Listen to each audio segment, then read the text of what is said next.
أعوذ بالله من الشيطان الرجيم بسم الله الرحمن الرحيم الحمد لله رب العالمين وصلى الله على محمد وآله الطيبين الطاهرين المعصومين الذين أذهب الله عنهم الرجس وطهرهم تطهيرا اللهم صل على محمد وعلى محمد. ويحرم عليها أي على الحائض مطلقا الصلاة واجبة ومندوبة والصوم وتقضيه دونها والفارق النص لا مشقتها بتكررها ولا غير ذلك والطواف الواجب والمندوب وإن لم يشترط فيه الطهارة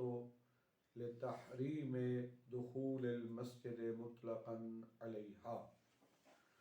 بات ہماری تھی احکام حائض. آج سے بیان کر رہے ہیں وہ چیزیں جو حائض عورت پر حرام ہیں. ان کو تروک حائض بھی کہا جاتا ہے، یعنی ان چیزوں کو ترک کرنا واجب ہے. تو سب سے پہلا حائض پر مطلقاً حرام ہے نماز، چاہے وہ نماز واجب ہو یا مستحب ہو، نوافل پڑھے، مستحبی نمازیں پڑھے یا واجب پڑھے. حائض پر یہ نماز حرام ہے مطلقاً. مطلقاً سے مراد حائض کی کوئی بھی قسم ہو، چاہے وہ ایام جو یقینی حیض کے ہوتے ہیں یا وہ ایام جن کو وہ حیض قرار دیتی ہے، جیسا کہ جو خاتون فاقد التمیز ہے یا مضطرب ہے، وہ روایات کی طرف رجوع کرتی ہے. مثلا 3 دن تو یقینی ہوتے ہیں، پھر 7 والی روایت کو اگر انتخاب کرتی جو مزید 4 دن وہ حیض قرار دیتی ہے، اگرچہ وہ یقینی لیکن اس نے حیض قرار دیا نا، ان دنوں میں بھی نماز یہ نماز کیا ہوگی؟ حرام ہوگی. بلکہ جتنی چیزیں آگے محرمات بتا رہے ہیں یہ مطلقاً حائض کے لیے ہے. حائض کی کوئی بھی قسم ہو اور چاہے وہ جو بھی صورت بنے، یعنی جن ایام کو وہ خون حیض قرار دے ان میں نماز حرام ہے. ایک روزہ بھی رکھنا اس کے لیے کیا ہے؟ اچھا، یہ جو نماز اور روزہ ان کی یعنی مطلب یہ حرام ہے نہیں کہ وہ باطل ہوں گے، اصل تو قبول ہی نہیں ہے نا، وہ درست ہی نہیں ہے. اگر ان کو شریعت سمجھ کر کرے گی، مشروع سمجھ کر کرے گی تو وہ حرام ہو جائے گا. ٹھیک ہے. اچھا، نماز بھی حرام ہے حیض کی حالت میں، روزہ بھی حرام ہے. اب جب کچھ نمازیں چھوٹ جاتی ہیں حیض کی وجہ سے اور کچھ روزے، فرماتے ہیں بعد میں جب وہ پاک ہو جائے اور حیض کی حالت سے باہر آ جائے گی، روزوں کی قضا ہے بعد میں، لیکن نماز کی قضا نہیں ہے. سمجھا کی بات؟ مثلا جو ہر مہینے 5 دن فرض کرے اس کو خون آتا ہے، جو نمازیں نہیں پڑھی ہیں بعد میں اس کو کوئی قضا نہیں ہے. لیکن اگر ماہ مبارک رمضان میں اس سے روزے چھوٹ گئے، 5 روزے چھوٹ گئے تو بعد میں اس کی قضا واجب ہے. اچھا، بعض نے توجیحات کی ہے کیوں نماز کی قضا نہیں ہے روزے کی قضا ہے. فرماتے چونکہ نماز اگر قضا واجب ہوئی تو مشقت ہے نا، چونکہ ہر مہینے خاتون کو 5 دن 7 دن 10 دن خون آتا ہے. اب ہر مہینے وہ ان دنوں کی دوبارہ قضا کرے، یہ آسان نہیں ہے، مشقت ہے. جبکہ روزے جو ہوتے ہیں وہ سال میں ایک مرتبہ آتے ہیں. سال میں جناب وہ 5 روزے فرض ہوئے اور حیض کی وجہ سے وہ اگر نہیں بجا لائی تو بعد میں وہ اس میں مشقت نہیں ہے. یا بعض نے اور توجیحات بھی کی ہیں. مثلا بعض نے کہا جی نماز تو ہر مہینے واجب ہوتی ہے، ہر روز واجب ہے، روزہ تو سال میں ایک مرتبہ ہے، لہذا اگر روزے کی قضا نہیں کریں گے تو یہ روزے کے ساتھ زیادتی ہے، جفا ہے روزے کے ساتھ. شہید ثانی فرماتے ہیں اگر آپ ہم سے پوچھیں بھی کیا وجہ ہے کہ روزے کی قضا ہے نماز کی قضا نہیں ہے، تو ہم کہتے ہیں ہمارے نزدیک وجہ روایات ہے. ہم نہیں دیکھتے کہ مشقت ہے یا مشقت نہیں ہے، روزے کے ساتھ جفا ہے یا نہیں ہے. ہمارے پاس جو فارق ہے، فرق کرنے والی چیز ہے کہ نماز کی قضا نہیں ہے، روزے کی قضا ہے، ہمارے پاس وہ کیا ہے؟ روایات ہیں. ہم روایات کی وجہ سے کہتے ہیں. روایات یہ کہتی ہیں کہ روزوں کی قضا ہے، نماز کی قضا نہیں. ہمیں آگے بات. اچھا، ایک اور جو چیز حرام ہے وہ ہے طواف کرنا عورت کے لیے. اب چاہے طواف واجب ہو یا طواف مستحب ہو، ہر صورت میں جو طواف کرنا ہے وہ حرام ہے. اچھا، کوئی سوال کرے جناب طواف میں شرط نہیں ہے طہارت. نماز اگر آپ طواف کرنا چاہتے ہیں تو طہارت شرط نہ وضو سے نہ غسل سے. تو پھر آپ کیسے کہہ رہے ہیں؟ فرماتے ہیں جناب مسئلہ آپ کو پتہ ہونا چاہیے، طواف کرنے کے لیے داخل ہونا پڑتا ہے مسجد الحرام میں، کیونکہ طواف تو وہی ہوتا ہے جو خانہ کعبہ کے مسجد الحرام کے اندر. تو مسجد الحرام میں داخل ہونا اس کے لیے کیا ہے؟ وہ حرام ہے نا، اس کے لیے جائز. اس وجہ سے ہم کہتے ہیں اس کے لیے طواف بھی کیا ہے؟ حرام. اچھا جی، یعنی مسجد الحرام میں چاہے وہ طواف کے نیت سے نہ بھی جائے تبھی اس کے لیے کیا ہے؟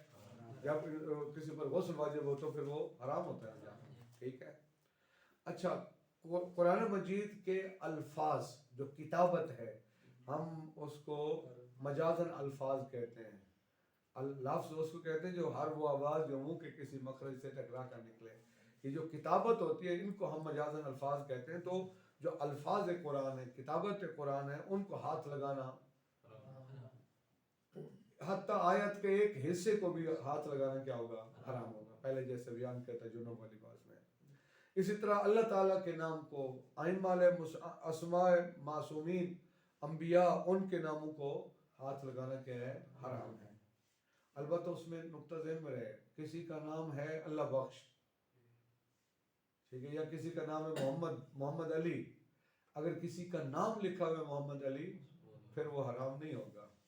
اسی وجہ سے آپ ایران میں انشاءاللہ تشریف لے جائیں گے، وہاں وہ نیچے قبرستان ہوتے ہیں یا حرم کی حدود کے اندر بھی وہ قبریں نیچے نام لکھے ہوئے ہیں.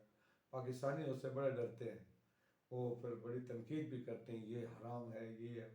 تو وہ محمد علی اگر کسی کی قبر ہے وہ اوپر پاؤں آتا ہے، اس معاشرے میں وہ اس کو توہین نہیں سمجھتے، جو کہ وہ شرعی مسئلے کو جانتے ہیں. وہ جو نام ہے وہ اس شخص کا نام ہے.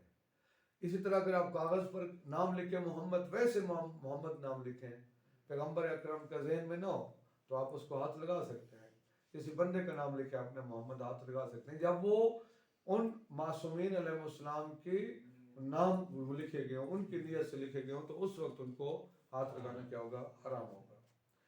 اچھا، فرماتے ہیں قرآن کے الفاظ کو ہاتھ لگانا تو کیا ہو گیا؟ کتابت کو حرام ہے. قرآن اٹھانا کیسا ہے؟ شاپر میں، غلاف کے ساتھ، جلد کے ساتھ وغیرہ، کہتے وہ مکروہ ہے، وہ حرام نہیں، وہ کیا ہے؟ مکروہ ہے. اسی طرح جو کتاب کے سائیڈ والی جگہ جو خالی ہیں ان کو ہاتھ لگا، وہ بھی کیا ہے؟ مکروہ ہے، وہ حرام. جو جہاں کتابت نہیں ہے، سطور کے درمیان مختلف سطریں ہوتے ہیں، ان کے درمیان جو کتابت نہیں ہے وہاں پر ہاتھ لگانا مکروہ ہے، کیونکہ کتابت کو ہاتھ لگے گا پھر تو کیا ہوگا؟ حرام. اچھا، وہی جو مجنب میں ہم نے کہا تھا، عام مساجد میں وہ بیٹھنا وہ حرام ہے. تو حیض عورت کے لیے بھی عام مساجد میں بیٹھنا، گزرنا مکروہ ہوگا، وہ حرام نہیں ہوگا.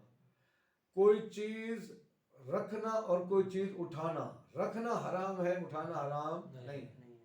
یہ عام مسجد کا حکم ہے. لیکن مسجد النبی اور مسجد الحرام وہ جو حرام ہے ان میں تو مطلقاً کیا تھا، وہ اصلا وہاں سے گزرنا بھی حرام ہے. اسی طرح وہ صورتیں قرآن مجید کی وہ جن کو عزائم والی صورتیں کہتے ہیں، وہ 4 صورتیں جن میں سجدہ ان کی آیات کو پڑھنا، ایک جز کو پڑھنا بھی یہ شرعاً جائز نہیں ہے، حرام ہے اس کے لیے. عورت کو طلاق دینا بھی حرام ہے، البتہ اس کی شرائط ہیں، یہ ذہن میں رکھ لیں، خود یہ مبتلا بھی مسئلہ ہے. عورت کو طلاق دیں گے 3 شرطیں ہیں. پہلی شرط یہ کہ شوہر موجود ہو، حاضر ہو، یا حاضر کے حکم میں ہو. مثلا وہاں موجود ہو یا موجود کے حکم میں کیسے ہے؟ دوسرے محلے میں ہے لیکن وہ خبر رکھ سکتا ہے کہ عورت حیض کی حالت میں ہے یا نہیں، یا دوسرے شہر میں، آج کل تو وہ موبائل کا دور ہے، سوشل میڈیا کا دور، پتہ چلا سکتا ہے، تو وہ حاضر ہونے کے حکم میں ہوگا. دوسری شرط یہ ہے کہ ازدواجی تعلقات قائم ہوئے ہوں، جس کو عربی میں کہا جاتا ہے دخول ہوا ہو. ایک دفعہ خالی نکاح ہوتا ہے، رخصتی نہیں ہوتی ہے، اور ازدواجی تعلقات قائم نہیں ہوئے ہیں، پھر وہ طلاق دے سکتے ہیں اس حیض کی حالت میں بھی. دخول ہوا ہو، اور تیسری شرط یہ ہے کہ وہ حاملہ نہ ہو. ٹھیک ہے، تو اس کا مطلب یہ ہوا کہ اگر وہ حاملہ ہو تو حیض کی حالت میں طلاق دے سکتے ہیں نا، مفہوم یہ نکلتا ہے نا. اب مسئلہ یہ کہ کیا جب عورت حاملہ ہوتی ہے تو حیض آ سکتا ہے؟ مسئلہ یہ ہے نہیں آتا ہے. بہرحال فرض کرنا اگر حاملہ کی صورت میں اس کو حیض آ جائے تو پھر طلاق دینا جائز ہوگا. ٹھیک ہے جی. اسی طرح کہتے ہیں کہ اس عورت کی آگے والی شرمگاہ میں وہ جمع کرنا، وطی کرنا، وہ بھی کیا ہے، وہ حرام ہے. اسی طرح اور بھی ہے، دیکھیں ترجمہ کرتا ہوں کہاں تک پہنچتے ہیں. بسم اللہ الرحمن الرحیم. وَيَحْرُمُ عَلَيْهَا، اور حرام ہے، علیہا اے علی الحائض، حائض پر، مطلقاً، مطلقاً سے مراد وہی ہے، یعنی اچھا آپ یہ کہیں چاہے وہ صاحب عادت ہو، چاہے مبتدع ہو، مضطربہ ہو، وہ ایام حیض اس کے یقینی ہوں یا جن کو وہ حیض قرار دے، اس پر حرام ہے الصلاۃ، نماز، واجبتاً و مندوبتاً، چاہے وہ نماز واجب ہے یا مندوب مستحب ہے. والصوم، اور حرام ہے روزہ رکھنا. وتقضیہ دونہا، وتقضی الصوم، وتقضی الصوم دون الصلاۃ، وہ عورت روزے کی قضا کرے گی لیکن نماز کی قضا نہیں کرے گی. اچھا جی، فرماتے ہیں والفارق النص، والفارق مبتدا، النص اس کی خبر. کیا فرق ہے؟ نماز کی قضا نہیں ہے لیکن روزے کی قضا. شہید ثانی فرماتے ہیں اگر ہم سے پوچھتے ہیں جو فارق ہے وہ نص ہے، وہ روایت ہے. ٹھیک ہے نا. لا، نہ یہ فارق یہ نہیں ہے کہ مشقت الصلاۃ، مشقتھا بتقررھا، مشقتھا کا مرجع کیا ہوگا؟ ہاں جی، کہ بار بار نماز کے تکرار کرنے سے کیا ہوگا، کیونکہ ہر مہینے اس کو خون آتا ہے، ہر مہینے پھر 5-7 دن 8 دن اس کے چھوٹ جائیں گے، پھر ہر مہینے 5-7 دنوں کی قضا، یہ مشقت ہے. لا، ایسا نہیں ہے کہ مشقتھا بتقررھا، کہ نماز کے تکرار سے کیا ہوتی ہے، اس عورت کو مشقت حاصل ہوتی ہے، یہ سبب نہیں ہے. ولا غیر ذالک، یا اس کے علاوہ اگر کوئی اور، مثلا کوئی کہے جی روزے جو ہے نا وہ چونکہ سال میں ایک مرتبہ ہوتے ہیں، وہ یہ ان کے ساتھ زیادتی ہے کہ ان کی قضا نہیں، یہ چیزیں نہیں. والفارق النص، ہمارے نزدیک فارق جو ہے وہ کون ہے؟ نص ہے. واضح. والطواف، اور طواف حرام ہے، محرمات میں سے ایک کیا ہو گیا؟ طواف ہے.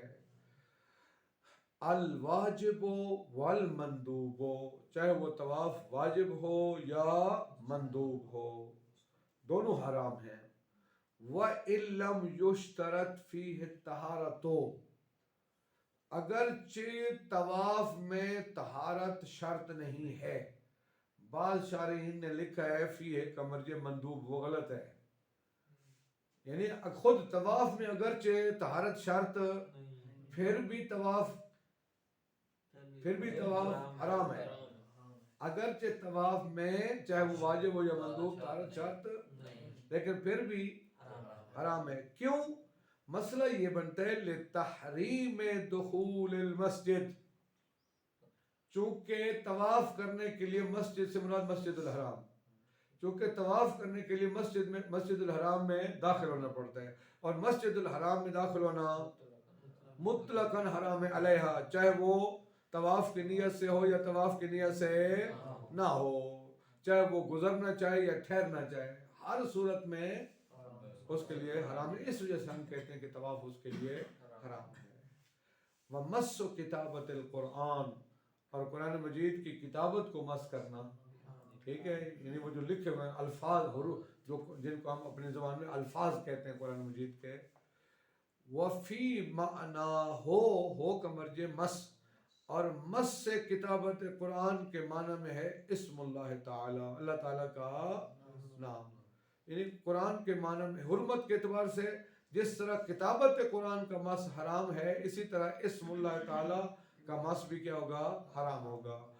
اچھا، اسم اللہ تعالی و اسماء الانبیاء والائمۃ علیہم السلام کما تقدمہ، جس طرح کے جنوب کے باس میں یہ باتیں گزر چکی ہیں. وَيَحْرُمُ وَيُكْرَهُ، حملہ کا مرجع حمل القرآن، مکروہ ہے عورت کے لیے، وہ جو حیض عورت ہے اس کے لیے قرآن کو اٹھانا، حمل رکھنا، جیب میں رکھنا یا اٹھانا ہاتھوں سے، جیسے بھی ہو وہ حرام ہے، مکروہ ہے۔ وہ کیا ہے؟ ولو بالعلاقۃ، چاہے وہ شاپر میں ہی کیوں نہ ہو، مثلا چاہے وہ کسی واسطے سے ہی شاپر میں ہو، بیگ میں ہو، غلاف میں ہو، پھر بھی وہ اس کو اٹھانا کیا ہے؟ مکروہ ہے۔ سمجھ آ گئی بات نا؟ یہ ولو بالعلاقہ سے مراد یعنی ڈائریکٹ نہ اٹھے، کسی شاپر میں ہو، ٹھیک، کسی بیگ میں ہو، پھر بھی مکروہ ہے۔ وَلَمْسُ حَامِشِهِ، اور مکروہ ہے حامش یعنی وہ جو سائڈیں نہیں ہوتی، سائڈوں والی جگہ جو خالی ہے، ان کو بھی لمس کرنا مکروہ ہے۔ وَبَيْنَ سُطُورِهِ، اور اس کی جو سطور ہے ان کے درمیان بھی، سطور القرآن یعنی قرآن کی جو سطروں کے درمیان خالی جگہ ہے اس کو، کل جنوب، جس طرح کے، اچھا جنوب میں تو لمس سے حامش کی بات نہیں کی تھی، یہاں کر رہے ہیں نا، تو یہاں اشارہ کر رہے ہیں کہ آپ سمجھیں کہ جنوب کا بھی حکم یہی ہے اور حائض عورت کا حکم بھی یہی ہے۔ آگے پھر مکروہ بیان کر کے، چونکہ اس سے مربوط تھا نا، اس وجہ سے وہ قرآن۔ وَيَحْرُمُ عَلَيْهَا اللَّبْسُ فِي الْمَسَاجِدِ غَيْرِ الْحَرَمَيْنِ، اور حرام ہے حیض عورت پر اللبس، ٹھہرنا، فی المساجد، مساجد میں، وہ بھی غیر الحرمین، مسجد الحرام اور مسجد نبی کے علاوہ، وہاں ٹھہرنا حرام ہے لیکن گزرنا حرام نہیں ہے۔ جبکہ وہ فی الحرمین، فی ہما کا مرجع فی الحرمین یعنی مسجد النبی اور مسجد الحرام، یحرم الدخول مطلقا، وہاں مطلقاً دخول کیا ہے؟ حرام ہے۔ مطلقاً سے کیا مراد ہوگا؟ چاہے گزرنا ہو یا ٹھہرنا ہو، اس پر مطلقاً حرام ہے، کما مرہ، جس طرح کے جنوب والی باس میں گزر چکا ہے۔ وَكَذَا يَحْرُمُ عَلَيْهَا وَضْعُ شَيْءٍ فِيهَا، اسی طرح حائض علیہا علی الحائض، حائض عورت پر حرام ہے وضع شیء فیہا، ان مساجد میں کوئی چیز رکھنا، ٹھیک ہے جی؟ اچھا جی، اس میں چاہے وہ مجرب کا بھی یہ حکم تھا، اس کا حکم بھی یہی کل جنوب ہے۔ وَقِرَاءَةُ الْعَزَائِمِ وَأَبْعَاضِهَا، قراءت و ابعاضها یعنی عزائم والی صورتوں کا، ان آیات کا پڑھنا اور ان کے ابعاض کچھ حصوں کا پڑھنا بھی حرام ہے۔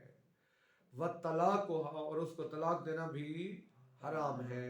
کس کو ہے؟ اس وجہ سے کہتے ہیں جب انسان صیغہ طلاق جاری کرے تو پھر وہ واجب ہے کہ وہ حیض کی حالت میں نہ ہو، ٹھیک ہے جی؟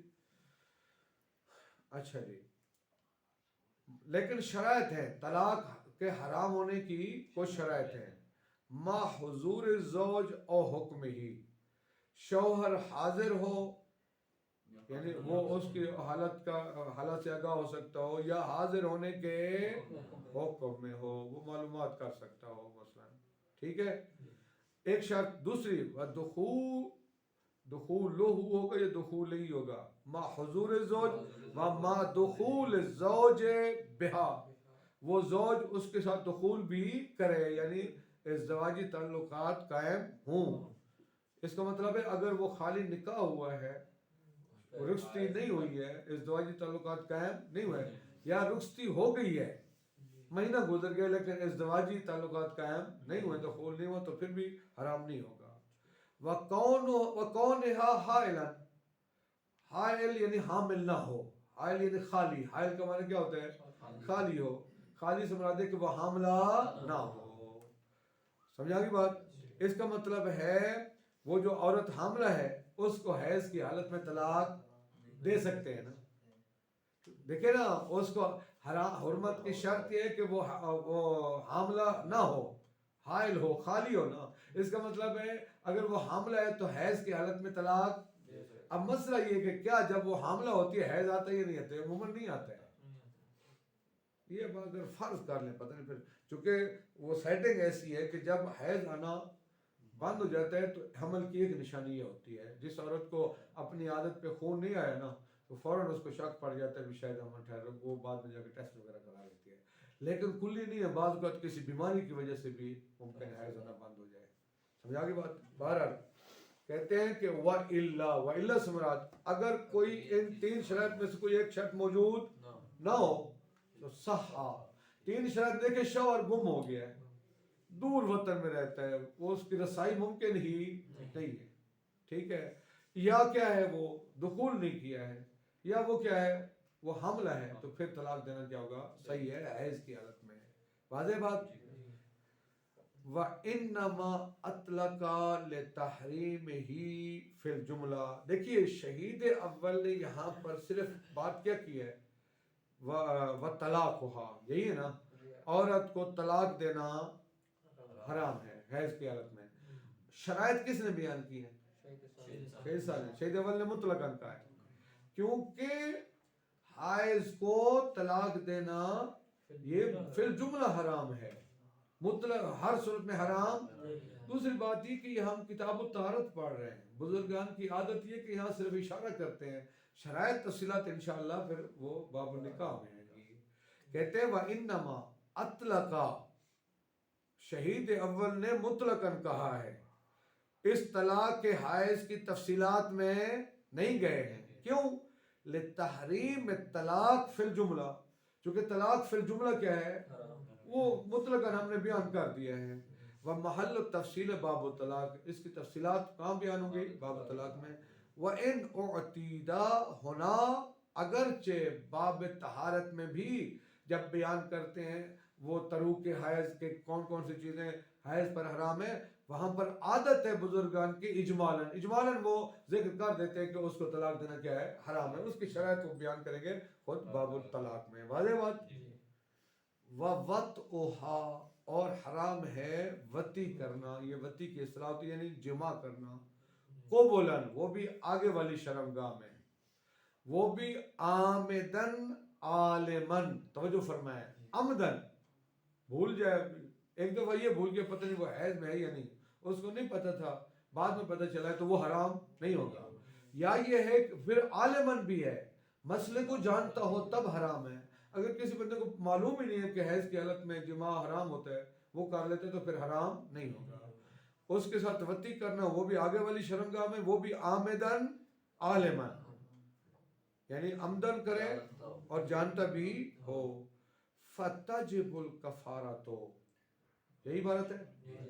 اور اگر ایسا کر لے، فا اس کی نتیجہ ہے نا، اگر ایسا کر لیتا ہے فتجب الکفارۃ، اس عورت پر، اس مرد پر کیا ہوگا؟ ہاں جی ٹھیک ہے جی. کفارہ کس پر ہوگا؟ ابھی بتاتے ہیں، مرد پر ہی ہوگا، عورت پر بالکل نہیں ہے. لو فعلا، یعنی اگر ایسا اس نے کر لیا، حرمت کے باوجود اگر اس نے ایسا کر لیا تو کفارہ واجب ہے، لیکن احتیاط واجب ہے. سمجھ آگی بات؟ وجوباً، احتیاط ہے، لا وجوباً علی الاقوى، اقوال قول کے مطابق خود واجب یعنی احتیاطاً واجب کا ہے، خود واجب نہیں ہے. اقوى قول یہی ہے. اس کا مطلب ہے اقوى کے مقابلے میں کیا ہوگا؟ دوسرا قول یہ ہے کہ وہ کہتے ہیں حرام ہے نا، وہ واجب ہے خود، وہ صرف باقاعدہ وہ جیسے نماز روزہ واجب ہے، یہ بھی اسی طرح واجب ہے کہ انسان اس کو ترک کر دے. اگر کر لیتے ہیں تو پھر کفارہ واجب ہو جائے گا، جس طرح باقی کفارے واجب ہوتے ہیں. واضح بات؟ ولا کفارۃ علی الحائض مطلقا، ضمیر کا مرجع میں نے بیان کر دیا. حائض پر مطلقاً سے کیا مراد ہوگا؟ چاہے وہ کہتے ہیں کہ اس پر کوئی فرق نہیں، وہ عالمہ ہو، جاہل ہو، اس کو مجبور کیا جائے، راضی ہو، نہ واجب ہے نہ احتیاط ہے، اس پر کچھ بھی نہیں ہے. سمجھا کی بات؟ حتیٰ وہ راضی بھی ہو جاتی ہے تب بھی اس پر کوئی کفارہ، اس بیچاری کا کیا قصور ہوگا. سمجھا کی بات؟